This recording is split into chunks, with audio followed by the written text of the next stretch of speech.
نبی کریم صلی اللہ تعالیٰ علیہ وسلم جناب بلال حبشی رضی اللہ تعالیٰ عنہ کے قریب سے گزرے تو حضرت بلال کو امیہ بن خلف سخت سزائیں دے رہا تھا، اور حضرت بلال رضی اللہ تعالیٰ عنہ نے اپنی اس تکلیف کو آرام سے بدلنے کی تجویز یہ سوچی تھی کہ وہ جیسے جیسے تکلیف دیتے، مارتے، گرم پتھر آپ کے سینے پہ رکھتے تو حضرت بلال اپنے دل کو تسلی دینے کے لیے کہتے احد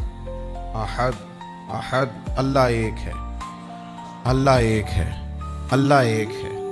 یہ اپنے آپ کو تسلی دینے کے لیے اس جملے کو بار بار دہراتے۔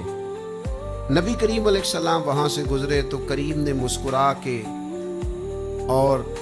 شفقت کے ساتھ سیدنا بلال حبشی کے سر نور پر دست شفقت رکھا اور فرمایا بلال جس احد احد کو تم پکارتے ہو وہ تمہیں اس تکلیف سے نجات بھی عطا کرے گا۔ اور پھر یہی بات جب جناب صدیق اکبر کو پتہ چلی تو ڈھیر سارا مال لے کر،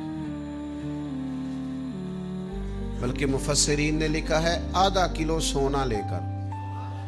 آدھا کلو سونا، کمر اچھا ہے فلک پہ نہ ہلال اچھا ہے، نظر بھی نہ ہو تو دونوں سے بلال اچھا ہے، کم و بیش آدھا کلو سونا لے کر حضرت بلال کو خریدنے گئے اور پھر خرید لائے۔ اور صرف حضرت بلال کو نہیں خریدا، جناب عامر بن فہیرہ کو بھی خریدا، حضرت زنیرہ کو بھی خریدا، بہت سارے ایسے لوگ جو کفر کے نرگے میں تھے اور مسلمان تھے اور تکلیف دی جاتی تھی اور ستائے جاتے تھے، حضرت ابوبکر صدیق نے ان کو خریدا۔ اب اس زمانے میں، اس ماحول میں جب ہر چیز پیسوں میں تلتی تھی، لوگوں کے اندر اخلاص کا ڈھونڈنا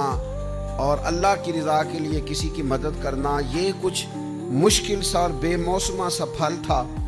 تو حضرت بلال کو اتنے مہنگے داموں میں سیدنا ابوبکر صدیق نے خرید لیا تو لوگ چم گوئیاں کرنے لگے، کہنے لگے یہ ویسے عجیب بات ہے، یہ ویسے ہوتا نہیں، یعنی ایک بے موسمہ پھل آ جائے نا کسی جگہ بھی تو لوگ انوکھی انوکھی باتیں کرنے لگ جاتے ہیں، کہتے ہیں یار یہ عجیب بات ہے، یہ کیسے ہو گیا ہے، یہ کیسی انوکھی بات، یہ کیسے ممکن ہے، یہ ہو نہیں سکتا۔ یعنی سارے بندے جھوٹ بول رہے ہوں تو ایک سچ بولے تو انوکھا سا لگتا ہے ذرا۔ تو ایک دور چل رہا ہو نا جس میں چیزیں بک رہی ہیں، خریدی جا رہی ہیں، تو آپ اس میں کہتے ہیں میں فی سبیل اللہ ہوں تو لوگ پریشان ہو جاتے ہیں، یہ کیسے ہو سکتا ہے۔ تو اب اس زمانے میں جب حالات اتنے خراب تھے کہ لوگ ایک ایک دینار کے لیے گلے کاٹ دیتے تھے، وہاں ایک غلام کو اور حبشی غلام کو اور سیاہ فام غلام کو اتنے مہنگے داموں میں خریدنا کام بڑا مشکل تھا۔ اب جب مکے میں یہ بات پھیلی کہ یہ کام حضرت صدیق اکبر نے کیا ہے تو پھر لوگ پتہ کیا کرتے ہیں، کوئی بات نہ ملے تو کوئی بات بنا لیتے ہیں۔ لوگوں کو عادت ہوتی ہے، مخلوق تو فنکار ہے، اس درجہ کے پل بھر میں سنگے در کعبہ سے بھی اصنام تراشے، تم کون ہو، تم کون ہو، کیا چیز ہے داغ کبابی، لوگوں نے تو جناب مریم پہ بھی الزام تراشے۔ بات نہ ملے تو لوگ بات بنا لیتے ہیں، بات گھڑنا کو مشکل کام ہے، اتنی سونی گھڑتے ہیں کہ لگتا ہے کہ یہ جھوٹ ہے ہی نہیں، سچ ہے۔ انہوں نے بات گھاڑ لی، طے کر لی، کہنے لگے وہ ایسے نہیں ابوبکر نے خریدا، کوئی کسی زمانے میں بلال نے کوئی احسان کیا ہوگا، وہ احسان کا بدلہ اتارا ہے، اتنا مہنگا بلال خریدنا سمجھ میں نہیں آتا۔ جس رب کی رضا کے لیے حضرت ابوبکر نے یہ کام کیا تھا اس رب کا قرآن بولا، فرمایا وَمَا لِأَحَدٍ عِندَهُ مِن نِعْمَةٍ تُجْزَىٰ،